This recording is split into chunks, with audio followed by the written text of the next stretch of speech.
So in our lab, we look at batteries of different types. So we are looking, for example, at the lithium-ion batteries that we all have in our electronics, and they're coming in for electric vehicles. We are trying to make batteries that can hold more energy density, so cars can drive longer between charges, but also that they degrade less. So you can have the battery in your phone lasting the same amount as the beginning over the lifetime of the phone. We are trying to make the batteries have less environmental impact by reducing, for example, the amount of cobalt, which is one of the main issues currently with batteries. We are looking then at the next generation of batteries. What would be ideal if we could design a battery from scratch, from the ground up. And for example, we are looking at two very interesting technologies. One would be lithium-air batteries, which are extremely light, so they are the highest energy density batteries possible.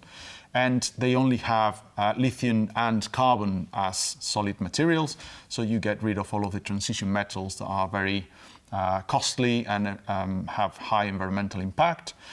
These batteries are up to 10 times more energy dense than lithium-ion batteries, so you could have a car that can drive you much longer. And these batteries, they breathe oxygen in when they discharge, and then they breathe oxygen out when they charge.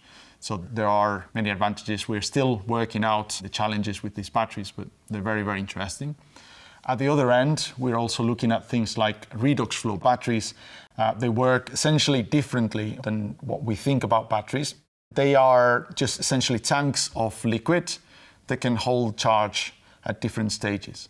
And because it's essentially tanks of liquid, you can scale it up almost infinitely. So you could have as many tanks and as big a tank if you want. So these batteries would be ideal, or are ideal, for energy storage, for grid storage.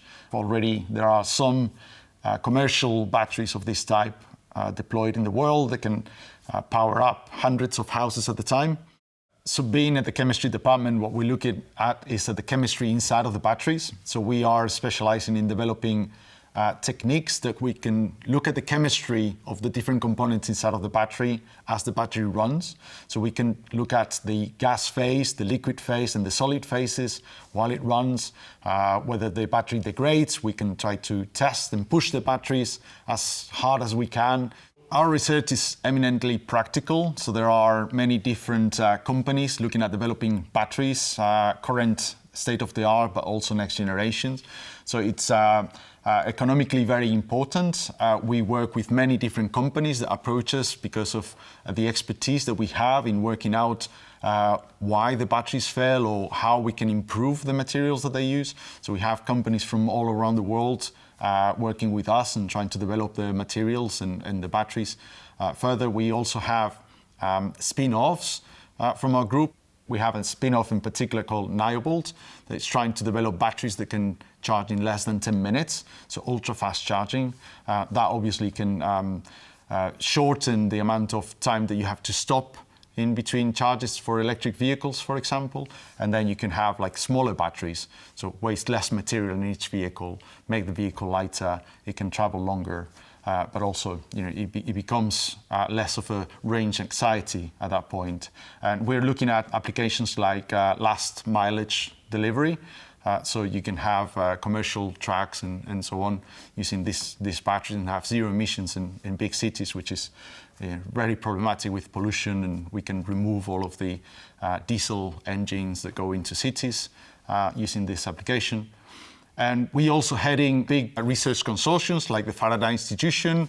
We're also involved in the Alistor European Research Institute. There is also European-wide research focused on batteries, and a graphene flagship looking at how to use certain materials that are also produced in the battery with the graphene center here, and trying to integrate them into the next generation of batteries. The technologies that we're most interested in are the ones that will really transform the way we see batteries today. So batteries that can last really not just a bit longer, but really, really longer. So we can transform the transport sector. We also look at batteries that can be recycled very easily, that don't have metals that can be problematic to mine and to process, so put less stress in the environment. So we're looking to technologies that can allow the energy transition without putting a burden into society and the economy and the environment.